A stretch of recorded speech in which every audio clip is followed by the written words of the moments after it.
तो अब फाइनली भारत और जापान एक ऐसा ऐतिहासिक एग्रीमेंट साइन कर चुके हैं जिसकी वजह से जापान अब अपनी मेजर मैन्युफैक्चरिंग इंडस्ट्रीज के लिए भारत पर भरोसा कर सकेगा और इसकी वजह से भारत को एक बड़े रॉ मटेरियल सप्लायर की तरह जापान में देखा जा सकेगा।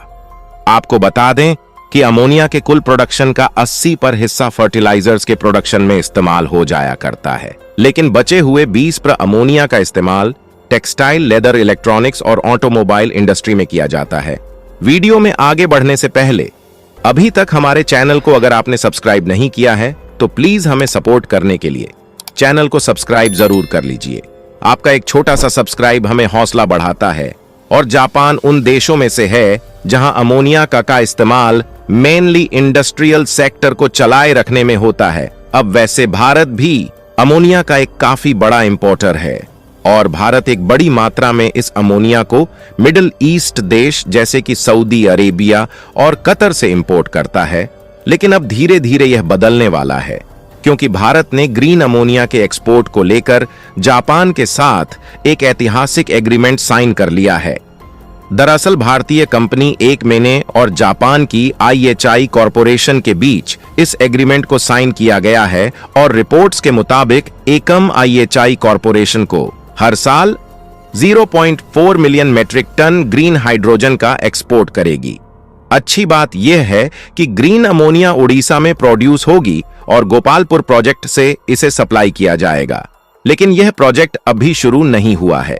पर ग्रीन अमोनिया का पहला बैच 2027 तक इस यूनिट से रोल आउट होगा।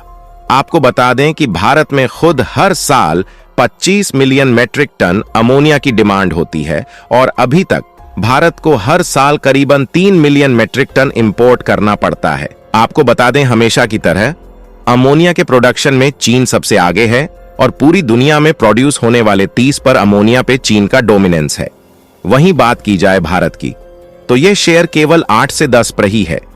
अब भले ही भारत अमोनिया के प्रोडक्शन में पहले 10 देशों की लिस्ट में आता है, लेकिन अमोनिया के एक्सपोर्ट को लेकर हम पहले 20 देशों तक की लिस्ट में नहीं आते क्योंकि प्रोडक्शन का मेजर हिस्सा भारत में ही कंज्यूम हो जाया करता है।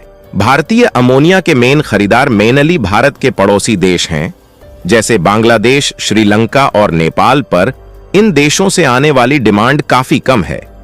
आपको बता दें कि अभी भारत जितनी मात्रा में अमोनिया का इंपोर्ट कर रहा है उस इंपोर्ट को बंद करने के लिए OGC भी एक 8,000 करोड़ के एक प्रोजेक्ट पे काम कर रही है जिससे कुल डिमांड का 100% अमोनिया भारत में ही प्रोड्यूस किया जा सके। पर रिपोर्ट्स की माने तो यह प्रोजेक्ट अपनी पूरी कैपेसिटी पे काम करने के लिए कम से कम 10 सालों का वक्त और ले सकता है। खैर, बात करें उड़ीसा बेस्ड एकमे के प्रोजेक्ट की तो इस यूनिट में ग्रीन अमोनिया के अलावा ग्रीन हाइड्रोजन भी प्रोड्यूस की जाने वाली है और आगे चल के जापान भारत में बनी ग्रीन हाइड्रोजन का भी एक बड़ा कस्टमर बन सकता है।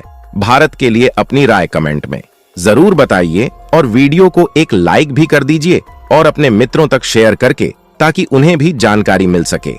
इसी तरह और भी नॉलेजेबल वीडियो के लिए चैनल को सब्सक्राइब जरूर करें। जय हिंद।